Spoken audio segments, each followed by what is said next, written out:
Now, the thing is, this topic might not be all too new. In fact, it's news from yesterday, but I still do think that these ideas are worth talking about, they are noteworthy, and they're pretty exciting for Montreal Canadiens fans. This still is a pretty good topic to dive into for the Montreal Canadiens and their fans at the start of 2025. Because, of course, now it's the new year. New year, new me, new year, new month, which gives us the opportunity to talk about some of the best rookies around the world of hockey from last month. Today we are talking about the NHL's Rookie of the Month, as well as the KHL's Rookie of the Month, because they both happen to be Montreal Canadiens guys. So, let's go out there and look at this post on the Habs subreddit. The Habs currently have the NHL and KHL's Rookies of the Month, Lane Hutson and Ivan Demidov. And the picture included is a clip of Demidov when he was drafted. It's a conversation with Lane Hutson. I watched some videos of you. I like it. Pretty wholesome moment, all things considered, but I wanted to use this video topic as an opportunity to dive into each of these dudes. Lane Hutson, in the most recent month's worth of NHL action, posted up just under a point per game. He had shared the rookie lead with 13 points in 14 games, being named the NHL's Rookie of the Month for December. 2 goals, 11 assists, 13 points in 14 games played. Lane Hutson really took a step into his own in the month of December with his puck control, what he was able to do on the power play. It's nice because now he's actually being given those opportunities on the man advantage. And with his cheat code, left winger, all he's got to do is pass it to Patrik Laine and the puck is in the back of the net. There really is a lot to look forward to into the next few weeks of Lane Hutson and his play.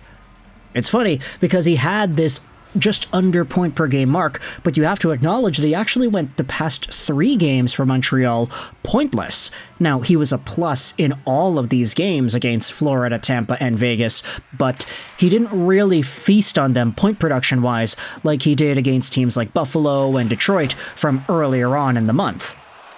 Lane Hutson was still just under a point per game, despite having 3 straight pointless games. It's almost like these really good teams had a game plan to go up against Lane Hutson and be like, hey, we gotta shut that guy in particular down. It still didn't completely eliminate him from the play, but as Lane Hutson gets older, as he adjusts more to the National Hockey League level, I think this is going to be one of the biggest skills that he's able to refine in his game. Adjusting, learning that other teams have his number, that in his second year, for example, he might not go out there with the same blitz-high point production like he's got right now, even on the power play, and even with Patty Laine as his guy on the left flank. If NHL teams are able to look at Lane Hutson footage from 24-25 and say, okay, this is what he does, these are his tendencies, this is who he passes to, that's the play that Montreal and Marty St. Louis likes to run, let's shut that down, then there's very reasonable expectation that Lane Hutson might decline a little bit in point production for next year. It's the sophomore slump. We're all familiar with this, aren't we? But as Lane Hutson has exhibited throughout the past few years of development, when it comes to players that are in that same mold that he is in, there are only so few around the National Hockey League. The Adam Foxes, the Quinn Hugheses, the guys that control the puck at the blue line with such illusion and puck handling. Hutson is one of very few defensemen in this league, and if Adam Fox and Quinn Hughes have taught me anything, it's that players that have a sophomore slump, that regress in their second year because NHL teams know how to fight back against them, these are the guys that are able to adjust the most and eventually improve their games once more to the best of their abilities later on. So for Lane, obviously a Rookie of the Month showcase in December where he was really strong, but he actually did go pointless in the last 3 games. It's just kind of a testament to what he's been doing in Montreal lately. Good on St. Louis for finally putting this guy on the top power play. It's what we've all been waiting to see. Meanwhile, if you go over to Ivan Demidov and what he's been doing in the KHL, last time we did speak about Demidov, it was in a very positive update. He had 3 points in the most recent game against HK Sochi with 18 minutes of time on ice.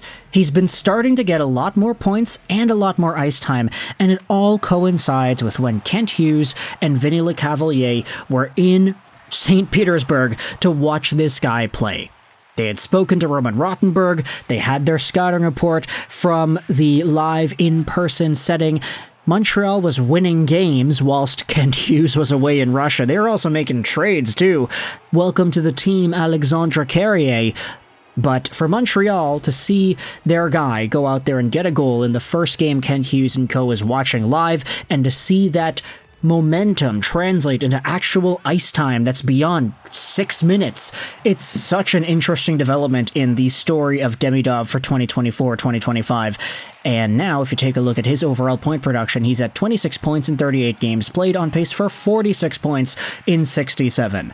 This, of course, is with a biased sample size where a lot of the games he was getting very little ice time, and so ultimately you have to think about all the considerations here. How Ivan Demidov was playing on one of the best teams in the KHL. Yes, SKA St. Petersburg is that good, but the fact that he is getting some first-line minutes here and there, the fact that he is on pace for this amount of points despite the limited ice time, really goes to show just how strong of a player he really is compared to other NHL talents that had made their way throughout the KHL.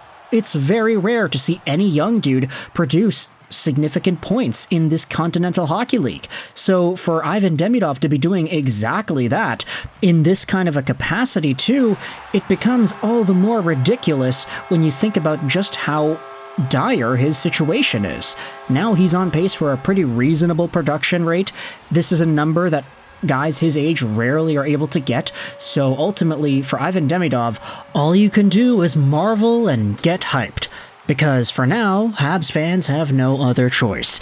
It's not like Kent Hughes was able to get a bargain done and was able to find a way to pull this guy out of the KHL and into the National Hockey League right away. And who knows, man, if the Montreal Canadiens keep on going the way they have been, if they end up making the playoffs somehow, could you imagine what sort of an impact that would have on the organization before Ivan Demidov arrives?